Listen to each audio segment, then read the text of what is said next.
بسم اللہ الرحمن الرحیم الصلاۃ والسلام علیک یا سیدی یا رسول اللہ وعلی علیک و اصحابک یا نور اللہ اللہم صلی علی محمد وعلی محمد۔ اللہ تعالیٰ سب پر رحمت، کرم، فضل کی نگاہ فرمائے، آسانیوں کے دروازے کھولے۔ جب بھی دعا مانگا کریں کامل عافیت، برکت، سلامتی، خیر ضرور مانگا کریں، تو انشاءاللہ تعالیٰ جو چیز بھی آپ کو ملے گی آپ کے حق میں بہترین ثابت ہوگی۔ ایک بہن کہتی ہیں کہ کچھ ٹائم پہلے میں بہت پریشان تھی، ہر طرح کے وظیفے کیے لیکن حالات نہیں بدل رہے تھے۔ کہتے ہیں کہ میری ایک ایسی خواہش تھی جو تقریباً کئی سالوں سے میں اس کے لیے دعا مانگ رہی تھی لیکن میری دعا قبول نہیں ہو رہی تھی۔ آلموسٹ 3 سے 4 سال اس خواہش کو، اس دعا کو مانگتے ہوئے میرے ہو گئے تھے۔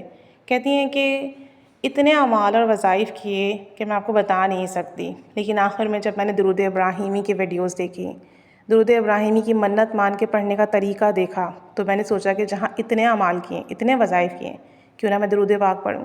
اور پھر درود ابراہیمی تو وہ درود شریف ہے جو کہ نماز میں پڑھا جاتا ہے۔ فرض نماز کا حصہ جو ہو، جو ذکر، اس ذکر کی طاقت اور تاثیر کیا ہوگی۔ کہتی ہیں کہ میں نے 1.25 لاکھ درود ابراہیمی پڑھنے کی منت مان لی، لیکن نہ میں نے ڈیز ڈیسائیڈ کیے نہ ٹائم۔ مجھے یہ تھا کہ جتنا مجھے دن میں موقع ملے گا میں پڑھوں گی اور اس کے بعد دعا کروں گی۔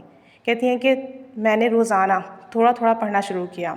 پہلے دن پڑھا اور رات کو سارا ہدیہ کر کے دعا مانگی، دوسرے دن، تیسرے دن۔ کہتی ہیں کہ چوتھے دن جو میں نے پڑھنا شروع کیا اور رات ہونے سے پہلے پہلے میری وہ دعا قبول ہو گئی، مجھے وہ خوشخبری مل گئی۔ کہتی ہیں کہ میں اللہ تعالیٰ کی اس کرم نوازی پر حیران رہ گئی کہ کہاں سالوں سے میری یہ دعا رکی ہوئی تھی اور کہاں مزید صرف اور صرف 4 دن میں میری یہ دعا قبول ہوئی۔ کہتی ہیں کہ ابھی تو میرا چند ہزار بار ہی درود ابراہیمی ہوا تھا، 1.25 لاکھ ہونے میں تو بہت وقت ہے، لیکن اللہ کریم نے بڑی کرم نوازی فرمائی، بڑا رحم فرمایا، بڑا کرم فرمایا اور میری دعا، میری حاجات قبول فرمائی۔ جب جب درود ابراہیمی پڑھنا شروع کیا، سچے دل سے پڑھا، استغفار سچے دل سے کیا، اور اس کے بعد جب بھی میں نے اسے ہدیہ کیا اور جو بھی دعا میں نے مانگی رب کریم نے مجھے عطا فرمائی۔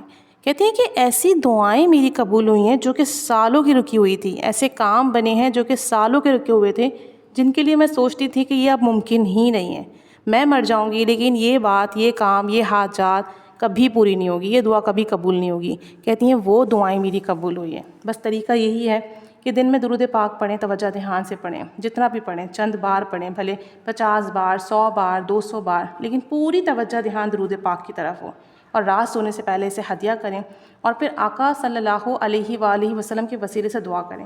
کہتی ہیں میرا کامل یقین ہے کہ جن کے وسیلے سے دنیا ہے ان کے وسیلہ رد ہو ہی نہیں سکتا، ان کے وسیلے سے دل کو سکون ملتا ہے، روح کو سکون ملتا ہے، دعائیں قبول ہوتی ہیں، حاجات پوری ہوتی ہیں، زندگی میں خوشیاں، کامیابیاں، آفت، سلامتی، برکتیں آتی ہیں، ان کے وسیلے سے آپ کی کوئی دعا رد ہو ہی نہیں سکتی۔